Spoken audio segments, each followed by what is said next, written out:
चला, तुमचं सगळ्यांचं स्वागत आहे सदैव क्लासेसमध्ये. भोली चॅप्टर आपण सुरू केला होता आणि पार्ट 1 आपण ऑलरेडी त्याच्यातला पाहिला होता. सो भोली कोण होती? तर भोली एक मुलगी होती. अ, त्या घरची तो जो रामलाल होता, रामलालची 4 नंबरची मुलगी होती.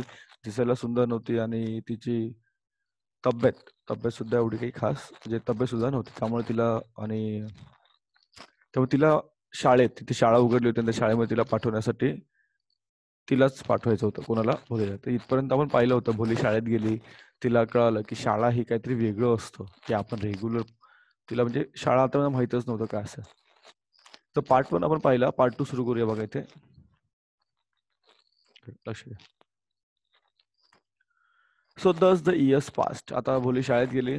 बरेच वर्ष झाली. बरेच वर्ष निघून गेली. शाळेमध्ये ती गेली होती. कारण तिच्या त्या मोठ्या बहिणी होत्या. त्या मोठ्या बहिणीला शाळेत पाठवलं होतं का? नाही. कारण त्यांची अशी धारणा होती, की जर मुलींना शाळेत पाठवलं, तर त्यांची लग्न होणार नाहीत किंवा त्यांच्याशी लग्न कोण करणार? हा मोठा प्रश्न त्यांना त्या ठिकाणी पडला होता. पुढे बघा. The village became a small town. त्याचे जे विलेज होतं, जे गाव होतं ना, त्या गावाचं आता काय झालं होतं, छोटंसं शहर झालं होतं. टाउन म्हणजे काय रे? बघा लक्ष द्या. टाउनचा अर्थ काय होतो? छोटं शहर. म्हणजे गाव पण नाही आणि पूर्ण शहर नाही. त्याला टाउन म्हणतात. लक्षात घ्या. छोटं शहर तयार झालं होतं. The little primary school became high school. आणि ती जी शाळा सुरू झाली होती ना मुलींसाठी, ती शाळा आता काय झाली होती? हायस्कूल झाली होती. उच्च विद्यालय म्हणतात ना, माध्यमिक विद्यालय त्या ठिकाणी ते झालं होतं. हायस्कूल झालं होतं. There were now a cinema under a tin shed and a cotton ginning mill. त्या ठिकाणी काय आलं होतं? सिनेमा सुद्धा आला होता आणि काय आलं होतं? त्या ठिकाणी एक सूतगिरणी सुद्धा आलेली होती. कॉटन जिनिंग मिल, सूतगिरणी पण आली होती आणि एक सिनेमा सुद्धा त्या गावामध्ये आलेला होता. कारण गाव आता मोठं झालेलं होतं. The main train began to stop at the railway station. आणि त्या ठिकाणी मेल ट्रेन बरोबर ते त्या ठिकाणी जे रेल्वे स्टेशन होतं ते आता मोठं झाल्यामुळे त्या ठिकाणी एक्सप्रेस गाड्या थांबायला लागल्या. एक्सप्रेस गाड्या थांबायला लागल्या.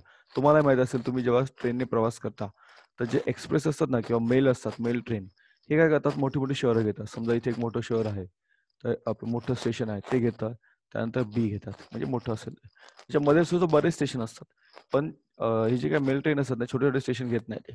जी पॅसेंजर ट्रेन असते ना, त्याला पॅसेंजर म्हणतो आपण, ती ट्रेन सगळे स्टेशन घेते.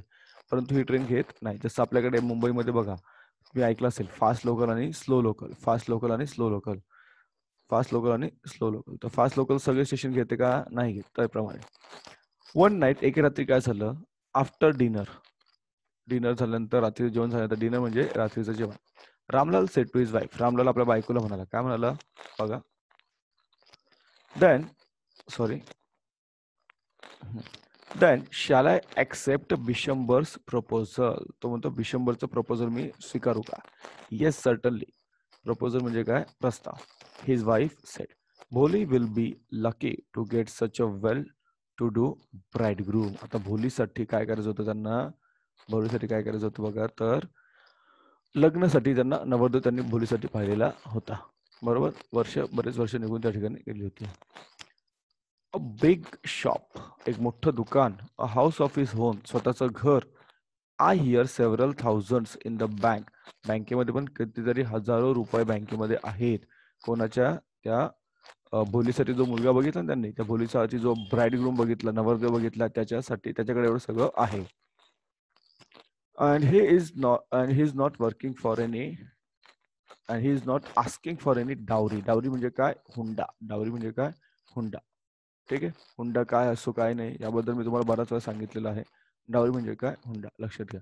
तर ते हुंडा पण मागत नाहीयेत आणि एवढं सगळं त्यांच्याकडे आहे. तर आपण भोलीला नक्कीच विचार केला पाहिजे भोलीचा त्या ठिकाणी देण्यासाठी. So that's right but he is not so young. पण तो जो नवरदेव आहे ना, तो काय आहे? तरुण नाही. लक्षात घ्या. तो कसा आहे? तरुण नाही. Is not so young. You know almost the same age as I am and he also lens. लक्षात घ्या. तो म्हणतो माझ्या वयाचा आहे तो. कोणाच्या? त्या भोलीच्या वडिलांच्या वयाचा तो नवरदेव आहे आणि तो अडखळतो तो. काय करतो? अडखळतो. भोलीच्या वयाचा तो आहे. तो अडखळतो. Moreover, the children from his first wife are quite grown up. आता त्या माणसाचं जी पहिली बायको होती, त्या बायकोची जी मुलं होती ती बऱ्यापैकी त्यांची ती वाढली होती. बरेच ते उंच म्हणजे मोठी झाली होती मुलं आता. आता ह्या वयात त्या माणसाला आपली मुलगी देणं म्हणजे बघा, की आपण जो काळ पाहतो हा काळ फार बऱ्यापैकी जुना काळ आहे. त्यावेळेस अशा प्रकार चालायचे. आता सहसा असे काही चालत नाही. नाही म्हणजे नाहीच. तर तो म्हणतो माझ्या वयाची ती माझ्या वयाचा तो नवरदेव आहे. त्याच्या पहिल्या बायकोची काही मुलं आहेत. ती सुद्धा बऱ्यापैकी आता वाढलेली आहेत, मोठी झालेली आहेत. So what does it matter? काय होतं त्याच्यामुळे? कोण म्हणालं त्याची बायको म्हणाली. What does it matter? त्यामुळे काही होत नाही. जाऊ द्या. 45 or 50 it is not great age for a man. ती म्हणते 45 किंवा 50 हे एखाद्या पुरुषासाठी मोठं वय नाही. कोण म्हणतं? त्याची बायको त्याला म्हणते.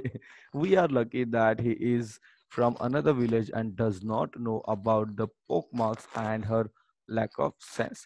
If we don't accept this proposal, she may remain unmarried all her. ती म्हणते अहो बघा, एक तर तो दुसऱ्या गावातून आलेला आहे. त्याबद्दल तिला आपल्या भोलीबद्दल काहीच माहित नाहीये. तिच्या चेहऱ्यावर जे काही पोकमार्क्स वगैरे आहेत ना, ते आपण बघितलं होतं की तिच्या स्मॉल पॉक्स वगैरे झाला होता. ते पॉक्स मार्क्स वगैरे आहेत आणि तिला जे काही तिच्यामध्ये जे काही कमतरता त्याला माहित नाही. त्यामुळे आपण त्याने सांगितल्याप्रमाणे आपण ऍक्सेप्ट करूया. नाहीतर ती आयुष्यभर कशी राहील? लग्नाशिवाय राहील. अनमॅरिड राहील. लग्नाशिवाय ती आयुष्यभर राहील असं त्यांचं म्हणणं आहे. त्याच्या बायकोचं म्हणणं. Yes, but I wonder what भोली विल से. तो म्हणतो ठीक आहे, मग भोली काय म्हणेल? हा मोठा प्रश्न मला पडलेला आहे. What will that witless ones. विटलेसचा अर्थ काय होतो? चातुर्य नसलेलं. विट म्हणजे चातुर्य, लक्षात घ्या. विटचा अर्थ चातुर्य. तिला काहीच कळत नाही, काय तिला काय ती बोलणार आहे असं ती कोण म्हणालं? तिची आई म्हणाली. तिला काय करणार आहे? शी इज लाईक अ डम काव. ती काय आहे तर एक गाय आहे. कोण आहे ती? गाय आहे. ज्या गायीला तुम्ही काही करा, काही बोला ती ऐकेल, त्याप्रमाणे ती गाय असं म्हणणार आहे. डम. डम म्हणजे ना आपण एखादं हुशार नसलेली व्यक्ती वगैरे, तर त्याप्रमाणे. नाव पुढे बघा काय आहे. Maybe you are right. Ramlal म्हणतो तू म्हणते ते बरोबर आहे. काय करणार? तिला काही एवढं काही कळतं की नाही? मोठा प्रश्न आहे. In the other corner of the courtyard, Bholi lay awake on her cot and listened to her parents' whispered conversation. आता भोली त्या ठिकाणी झोपली होती, ती त्या ठिकाणी पडली होती कोर्टयार्ड मध्ये, त्यांच्या अंगणामध्ये, आणि तिने सर्व काही जे आईवडिलांचं संभाषण आहे, कन्व्हर्सेशन म्हणजे काय? संभाषण, ती गप्पपणे काय होती? ती ऐकत होती. ती सगळी ऐकत होती. विस्पर म्हणजे कुजबुजणे. जेव्हा म्हणतात ना एखादी गोष्ट आपण कुजबुजतो गपचूप मध्ये बोलताना, त्याला व्हिस्पर्ड म्हणतात. राईट? तर ते सर्व तिने ऐकलं. तिने सर्व ते ऐकलं होतं. आई वडिलांचं काय बोलणं चाललं, काही नाही, सर्व ती ऐकत होती. पुढे बघा काय आहे. लक्ष आहे सगळ्यांनी स्क्रीनवर. गुड. तर काय म्हटली ती बघा. पुढे काय झालंय? Let's say. विशंभरनाथ कोण होतं बघा. So Vishambharnath was a well to do grocer. तो कोण होता? एक दुकानदार होता. He came with a big party of friends and relations with him for the wedding. तो लग्नासाठीच डायरेक्ट आला. लक्षात घ्या. डायरेक्ट लग्नासाठी झाले. आणि त्यावेळेस त्याने काय केलं? बरेच मित्रमंडळी आणि नातेवाईक त्या ठिकाणी तो घेऊन आला. मोठी असं पार्टीज घेऊन आला. म्हणजे मोठं सगळ्यांनाच घेऊन आला त्या ठिकाणी. तो वरडच घेऊन आला होता. A brass band playing a popular tune from an Indian film headed the procession with the bridegroom riding a decorated horse. तर एक घोडा होता. त्या घोड्याला चांगला छानपैकी बघा, तुम्हाला माहिती आहे की नवरदेव कसा असतो. तर एक घोडा होता. त्या घोड्यावर त्या नवरदेवाला छान घोडा सजवलेला होता, डेकोरेट केला होता. त्या घोड्यावर त्या नवरदेवाला बसवलेलं होतं आणि सगळे ब्रास बँड वाजवत, ते म्हणतात ना, तुम्ही पाहिलं असेल तर ते कुठे चालले होते? वरड घेऊन आलेले होते. Ramlal was overjoyed to see such a pomp and splendour. एवढा मोठा तो थाटमाट पाहून त्याला फार आनंद झाला. कोणाला? रामलालला. He had never dreamt that his fourth daughter would have such a grand wedding. त्याला कधी त्याने विचार पण केला नव्हता किंवा स्वप्न ते पाहिलं नव्हतं की त्याच्या चौथ्या मुलीचं अशा प्रकारे काहीतरी ग्रँड असं मोठं असं लग्न त्या ठिकाणी होईल, असं त्याने स्वप्न सुद्धा कधी विचार केला नव्हता. स्वप्न पाहिलं नव्हतं. Poli's elder sisters who had come for the occasion were envious of her luck. आणि ज्या तिच्या मोठ्या बहिणी होत्या ना, 3 मोठ्या बहिणी ज्या त्या ठिकाणी आल्या होत्या, त्या सुद्धा त्यांना सुद्धा मनातल्या मनात जिलस फील व्हायला लागलं. म्हणतात ना आपण जळाव वृत्ती त्या ठिकाणी तयार झाली की आम्हाला काय भेटलं नाही पण हिला सर्व काही मिळालं, असं त्यांना वाटत होतं. When the auspicious moment came, the priest said, "Bring the bride." तुम्हाला माहिती असेल मुहूर्त आला, म्हणतात की नाही, मुहूर्त आलेला होता आणि मुहूर्ताच्या वेळेस काय झालं होतं? मुहूर्त त्या ठिकाणी आलं, लग्नाची मुहूर्त घट्टिका आली होती आणि त्याने बोललं वधूला घेऊन या. काय म्हणाला तो? वधूला घेऊन या, नवरीला घेऊन या. भोली clad in a red silken bridal dress, was led to bride's place near the sacred fire. तर मग सॅक्रेड फायर म्हणजे माहिती तुम्हाला यज्ञकुंड असतं. तर यज्ञकुंडाच्या इथे तिला घेऊन आले, कोणाला? भोलीला. छानपैकी तिने लाल रंगाचे असे नवरीचे कपडे त्या ठिकाणी तिने घातलेले होते. पुढे बघा.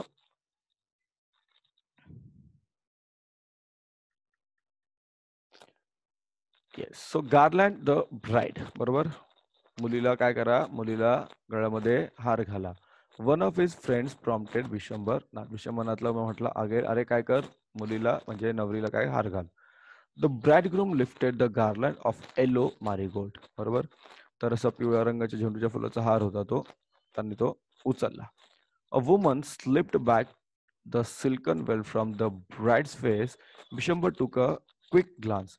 The garland remained poised in his hand. The bride slowly pulled down the veil over her face. Have you seen her? Said Vishamba to the friend next to him. She has pockmarks on her face.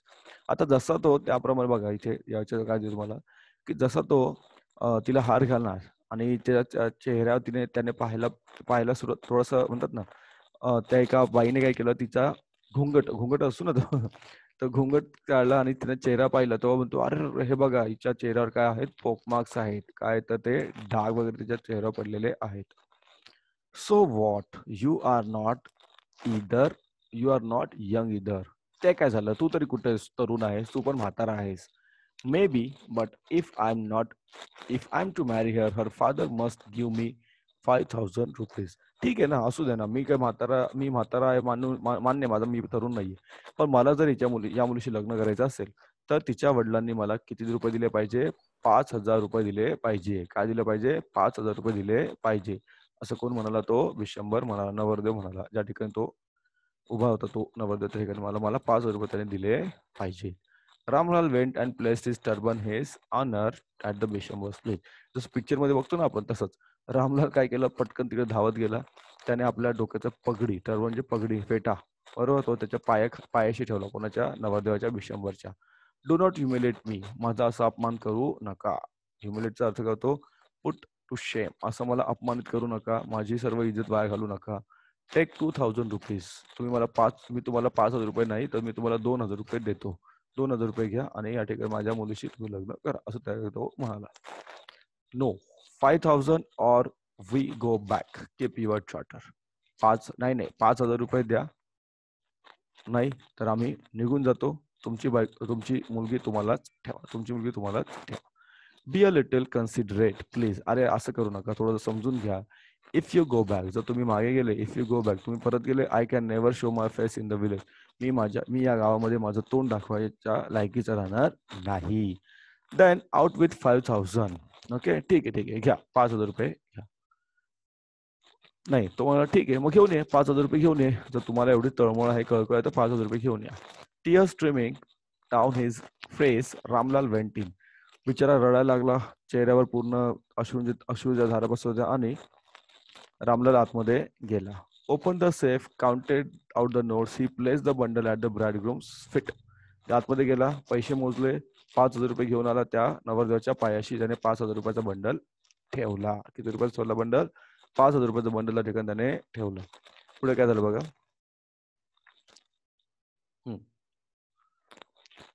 On Vishambar's greedy face appeared a triumphant smile. आता बघा, त्याला जो चेहरा होता ना, ग्रेडी म्हणजे काय?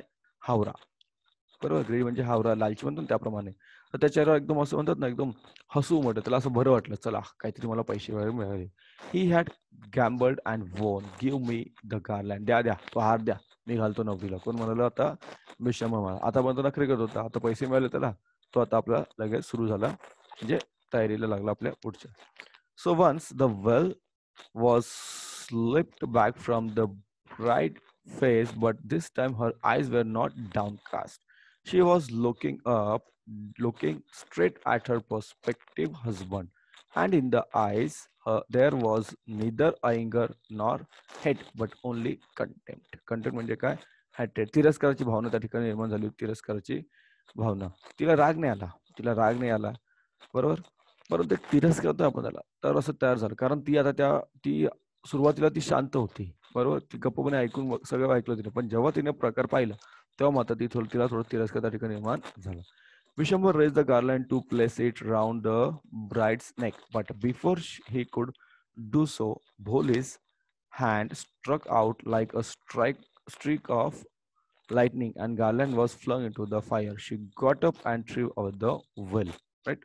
बघा आता काय झालं, जसा तो हार घ्यायला घेतला, तिने काय केला, तो हार असा झटका दिला, तो हार त्या ठिकाणी फायर मध्ये अग्नीमध्ये जाऊन पडला आणि ती उठली. पिताजी, भोलीने आवाज दिला. ओके, तिचे आवाज दिला आणि her father, mother, sister, brother, relations, neighbour सगळे त्या ठिकाणी आले. ओके, सगळे त्या ठिकाणी आले, सगळे शॉक झाले, काय झालं काय झालं. इवन द स्लाइटेस्ट स्टॅमर, सगळेजण शांत बसले आणि आवाज तिने दिला, पिताजी. हा प्रकार घडल्यानंतर सर्वांना आता प्रश्न पडला की काय झालं नेमकं. पिताजी, टेक बॅक युअर मनी. पप्पा तुमचे पैसे परत घ्या. पप्पा काय करा, तुम्ही तुमचे पैसे परत घ्या. Pitaji, take back your money. Take back your money. I am not going to marry this man. मी या माणसाशी लग्न करणार नाही. तुम्ही तुमचे पैसे परत घ्या. तुम्ही काय करा, तुमचे पैसे परत घ्या. कोण म्हणाल? भोली म्हणाली. कोण म्हणाल? भोली म्हणाली. Ramlal was thunderstruck. रामलालला आता म्हणतात ना, खूप मोठा शॉक बसला, खूप असं त्याला काय करावं सुचना त्याला. The guest began to whisper. आता कुजबुजायला लागले. कोण? पाहुणे. आलेले पाहुणे कुजबुजायला लागले. लोकांना असे निमित्तच पाहिजे. So shameless, so ugly and so shameless. किती किती म्हणतात ना, शेमलेस म्हणजे काय, लाज वगैरे आहे की नाही, अशा प्रकारे कोणी बोलतं का वगैरे वगैरे. किती कुरूप आहे ती मुलगी, तरी सुद्धा असं का बोलते वगैरे, असं लोक बदलायला लागले. बोले, आर यू क्रेझी. बोले, तू वेडी झालीस का ग. बोले, तू वेडी झालीस का, तू असं का बरं बोलते. कोण म्हणाल? रामलाल म्हणाला. You want to disgrace your family. तुला वाटतं का तुझ्या कुटुंबाचं, तुला वाटतं का तुझ्या कुटुंबाचं नाक खाली जावं, तुम्हाला तुझ्या कुटुंबाची इज्जत पाण्यात मिळावी असं वगैरे. हॅव सम रिगार्ड अवर इज्जत. आमची इज्जत वाचव असं ती कोण म्हणाल? ते वडील तिला म्हणाले. For the sake of your izzat, said Bholi, I was willing to marry this lame old man, but I will not have such a mean, greedy and contemptible coward as my husband. I won't. ती म्हणाली, तुमच्या इज्जतीसाठीच मी या माणसाशी लग्न करायला तयार झाले होते. हा जो काही लेम ओल्ड मॅन होता, बरोबर, हा काही कुठले काम न करत मात्र होता, त्याशी मी लग्न करायला तयार झाले. पण आता मात्र हा कोण आहे? मीन आहे. मीनचा अर्थ काय होतो? विकेट, दुष्ट. विकेट किंवा दुष्ट. विकेट किंवा दुष्ट. कंटेम्प्टिबल म्हणजे हेटफुल. आता मी या माणसाशी लग्न करणार नाही. आधी मी तयार झाले, पण आता मी लग्न करणार नाही, कारण याने काय घेतले? पैसे घेतले तुमच्याकडून माझ्याशी लग्न करण्याचे. What a shameless girl. काय या मुलीला काय आहे की नाही, लाज वगैरे काय वाटते की नाही, असं त्यावेळेस तो म्हणाला. We all thought she was a harmless dumb. आम्हाला वाटलं एक गाय आहे जिला कोणीही हाका वगैरे, पण ही तर बोलायला लागली. ही काय लागली? बोलायला लागली. Polly turned violently on the old. एक सेकंड.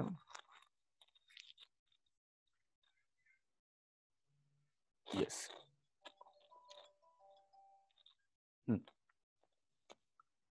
Just a minute. हा. सो भोली काय, भोली टर्न व्हायलेंटली, तिला म्हणतात ना, violent to the old man. Yes aunty, you are right. You all thought I was a dumb driven cow. That's why you wanted to hand me over to this heartless creature. But now the dumb cow, the stammering fool is speaking. Do you want to hear more? ते म्हणते, काय तुम्हाला वाटलं ना की मी म्हणतात ना, कोणी हाना, कोणी हाका अशी मी गाय आहे. हो, परंतु आणि म्हणूनच तुम्ही मला या अशा हार्टलेस क्रिएचर, ज्याला कुठलंही हृदय नाही, ज्याला काही नाही, त्याच्या तुम्ही देणार होते. परंतु हीच गाय आता बोलायला लागलेली आहे. बरोबर. आणि आता तुम्हाला अजून काय ऐकायचं का? अजून ऐकायचं आहे का? कोण म्हणाली? ती त्या एका बाईला म्हणाली. विषमनाथ का म्हणाले बघा पुढे. विषमनाथ कोण? नवरदेव. Grocer started to go back with his party. The confused bandsman thought this was the end of the ceremony, struck up closing song. ते निघायला लागले आता. तो नवरदेव आता निघायला लागला आपल्या वराडासोबत. आणि जे वाजंत्री होते त्यांना प्रश्न पडला, काय वाजवायचं, कोणतं वाजवायचं, गाणं कोणतं वाजवायचं. Ramlal stood rooted to the ground, his head bowed low with the weight of grief and shame. तो रामलाल खाली मान घालून उभा होता. काय करावं काही नाही समजत नव्हतं त्याला. त्याला लाज पण वाटत होती, त्याला अपमानित वाटत होतं. काय करावं त्याला सुचत नव्हतं. The flames of sacred fire slowly died down. Okay, सगळे वरळे निघून गेले आणि ती आग सुद्धा शांत झाली. आग सुद्धा शांत झाली. एव्हरीवन वॉज, सगळेच निघून गेले होते. आता या ठिकाणी काय झालं होतं बघा, सगळेच निघून गेलेले होते. काय करावं काही नाही, मोठा प्रश्न पडलेला होता. Everyone was gone. Ramlal turn to Bholi. Ramlal भोलीला म्हणाले, but what about you? No one will ever marry you now. What shall we do with you? तो म्हणाले, भोलीला म्हणाले की भोली, मग आमचं जाऊ दे, पण तुझं काय? तुझ्याशी कोणीही आता लग्न करणार नाही. बरोबर, लग्न करणार नाही. तुझं काय? हा मोठा प्रश्न त्यांना पडला. आमचं तर झालं. अँड सुलेखा सेड, सुलेखा म्हणजेच भोली, in a voice that was calm and steady, don't you worry, Pitaji. In your old age, I will serve you and mother, and I will teach in the same school where I learned so much. Isn't that right, ma'am? बरोबर. ती म्हणाली की पप्पा, ती म्हणाली की नाही. तर ती म्हणाली की पप्पा काही काळजी करू नका, मी तुमच्या म्हातारपणामध्ये, मी तुमच्या म्हातारपणात तुम्हाला आणि आईला सांभाळेल. मी त्याच शाळेमध्ये शिकवेल ज्या ठिकाणी मी शिकलेली आहे. कोणाला म्हणाली? मॅडमला म्हणाली.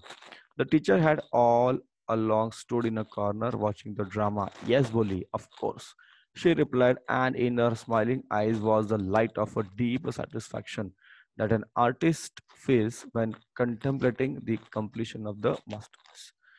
तर एखादी गोष्ट घडल्यानंतर बघा, एखादी गोष्ट म्हणतात ना, एखादी गोष्ट चुकीची गोष्ट घडायच्या आधी या ठिकाणी त्या मुलीने थांबवलं होतं. ती म्हणाली, तिच्या टीचरला म्हणाली बरोबर आहे. असंच होईल, कारण टीचरला वाटलं की आपण या मुलीला शिकवलं आणि त्या शिकण्याचा फायदा त्या ठिकाणी त्या मुलीला झाला. बघा, तर अशा प्रकारे ती भोली होती. तिने खूप आपल्या स्वतःचं आणि म्हणतात ना, स्वतःचं ऍक्च्युली तिने स्वतःचीच आणि आपल्या कुटुंबाची सुद्धा काय केले होते, त्या ठिकाणी वाचलं होतं, असं आपण म्हणायला हरकत नाही. काही प्रश्न उत्तर आहेत, 2 मिनिटात पाहूया आपण, सोपे आहेत. After the accident Juhi's face was, काय सांगा? It looks a long time to straighten the digest bundle of wool. After class, students digest out their lunch break. No one, sorry, one should never digest the disabled people. Nutan was digest of her sister who won the Best Singer Award. Corruption is a digest act. We get digest seriously about buying a new apartment, and I was digest to see a snake in my. चला, आता याचे प्रश्न इथे आहे बघा तुम्हाला. Contemplating, humiliate, scurried, disfigured, envious, contemptible, mattered, and started. प्रयत्न करा सोडवण्याचा. नाही मिळालं तर मला विचारा, मी तुम्हाला सांगू सर्व. अजून काही प्रश्न आहेत का बघा इथे? पोर्टेबल सोल्युशन वगैरे. हा, इथे तुमची नावं दिलीत कॅरेक्टर मध्ये असणाऱ्या लोकांची, तर तुम्ही नावं त्या ठिकाणी फिलअप करू शकता. Fill in the boxes with the letters as you find various character. जसं पहिलं तुम्हाला दिलंय नंबरदार, त्यानंतर इथे तहसीलदार येणार. इथे अजून काय बरेचसे कॅरेक्टर तुम्ही त्या ठिकाणी लिहू शकता. सोपे आहेत ते.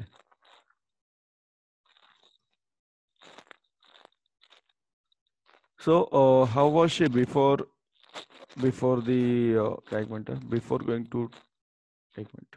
हा बघा, शिकायच्या आधी ती कशी होती आणि शिकायच्या नंतर ती कशी झाली याबद्दल त्या ठिकाणी त्यांनी कंपॅरिझन केलेलं आहे.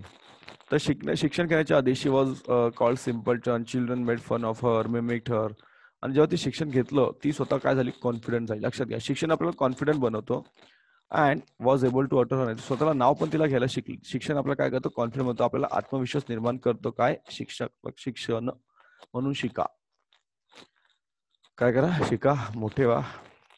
लँग्वेज स्टडी आपण घेणारच आहोत नंतर. तो एक आपला नॉन एंडिंग पार्ट आहे, न संपणारा पार्ट आहे आपला तो. चला, लक्ष द्या.